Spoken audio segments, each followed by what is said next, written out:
What's up, YouTube? Starting a new channel here. This is Jake Rosenberg, the gluten-free chef, bringing a simple recipe your way, something that I used to make all the time, especially for my roommates back in college. This was the one thing I would make if I had like a really long day and like wasn't eating like throughout the day, or studying a ton. This was a meal that would bring in a good amount of calories. It was so good. There was like I could eat this literally every meal of the day. So I'm gonna show you guys how I make this. What we're gonna do is a white chicken baked pasta. So yeah, let's show you what I got for you. All right, so we'll go through the ingredients list. Don't mind the hands. I'm a hand model on this side. So through the list, we got Vital Farms butter. Shout out my girlfriend Kelly. She works for Vital Farms. Sponsored Philadelphia cream cheese. We didn't go with the 1/3 fat, mostly because summer's ended. We don't really need the calories out of the way. Pan nice and popping hot. So our goal with this chicken is to make sure we're not cooking it fully, and we're gonna try to get a nice little browning on it. So I'm learning how to do all of this, learning how to get some video content, trying to learn how to edit, trying to learn how to cook, how to talk to you guys as I'm cooking, and it's all just a work in progress. Right now we are, we got the prep down for the food side of things, from like a kitchen utensil side of things. We could do a little better at that. So with this chicken, like I said, we want the pan to be pretty hot. We want to get a nice browning on it really quick, and again, not cooking it the full way through because we're gonna end up baking this a little bit later. We don't want to dry the chicken out.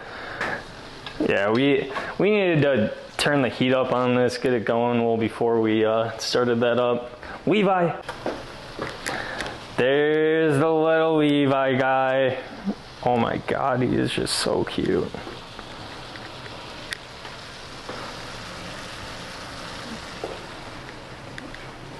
All right, so this is how your chicken's gonna look if you just let it basically just defrost in the pan a little bit. So pan's getting a little hotter. This will brown up a little bit, but we're gonna add some of the seasoning. Again, I like to do this when the chicken's still a little raw. Seasoning sticks a little bit more, but just gonna do a little bit of salt. Throw in some pepper. So this is gonna be some pesto chicken, just because pesto is so strong, I guess, in the flavor. We don't have to go very hard in a lot of our seasonings.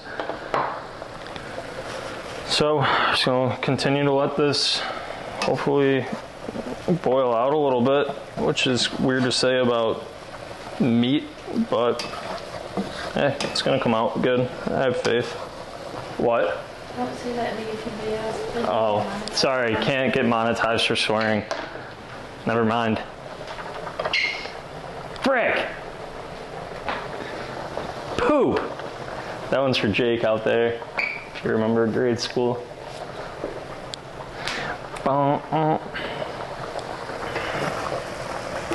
Oh yeah, that chicken is getting close. So, I know we gave a shout out to Vital Farms earlier, but also shout out this chicken, whatever we bought, it's also pasture raised. They probably have their standard 107 square feet of pasture that they can roam around in, unlike Vital Farms. What do we get? 108? That's 108 per hen. They can do whatever they want. They can start their whole family there and everything. So the same thing with this pasta. We're not going to cook it all the way kind of al dente. Again, there's going to be some moisture in the sauce and everything. We also cover the pasta once it's baking, so that's going to trap some of the heat in. It's going to help it cook a little bit longer, get a little bit softer once it's in the oven. Also, you just don't want very, very soft noodles in this because it'll break apart. definitely not what you want. You want to keep some of the integrity of the pasta, some of that integrity. That sounded like actual searing on that chicken. All right, so now that we got the chicken browned a little bit, we're gonna go ahead and throw basically just a tablespoon of pesto in there. Feel free to add, I'm gonna add a little bit more because I fucking love this stuff. Oh wait, I'm not allowed to swear because you can't get monetized. So once that's in there, be careful, this will splatter a little bit because there's a little bit of oil in there. Oh yeah.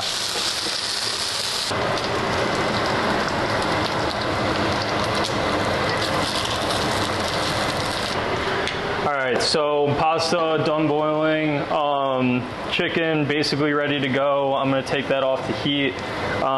So for the sauce, we're going to make our own little white sauce, and my mom taught me this one at a young age, but we're going to use cream cheese like I showed you guys earlier in the video.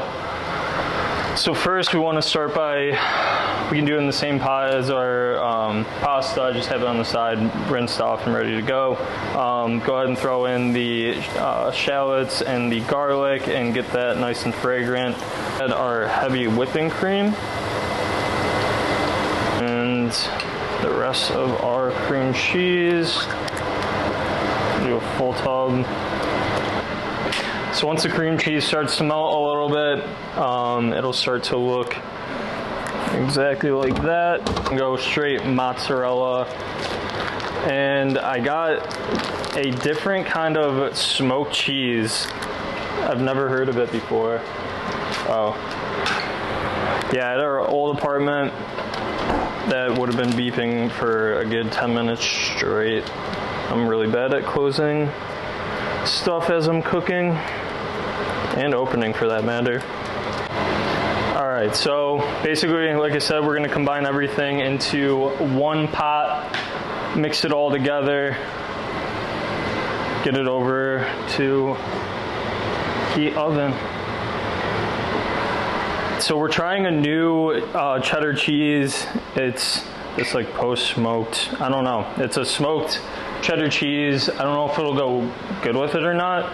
It sounded pretty bomb. I usually use a lot of smoked paprika and a lot of my stuff. So anyway, pasta's all combined and everything. It is looking fantastic. I'll show you guys in just a second. Nice.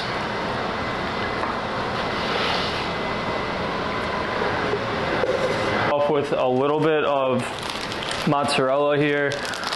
So again, this one's going to come out as kind of like a smoky, almost like a, I don't know, mac and cheese-ish type dish.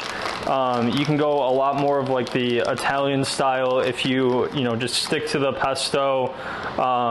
Instead of the cheddar cheese, maybe go with a little bit of Parmesan. You can go into all of the other like Italian cheeses and whatnot.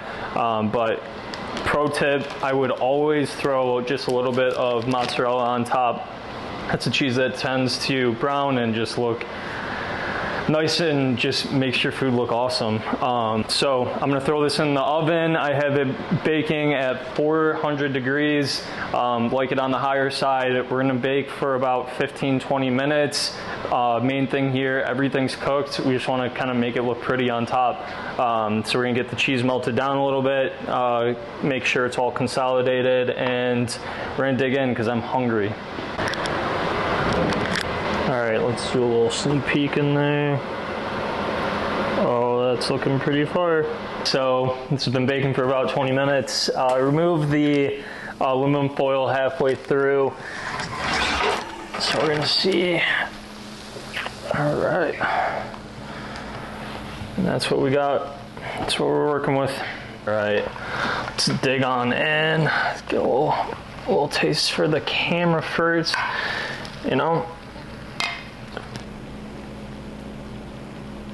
Alright, so final product, let's try it out.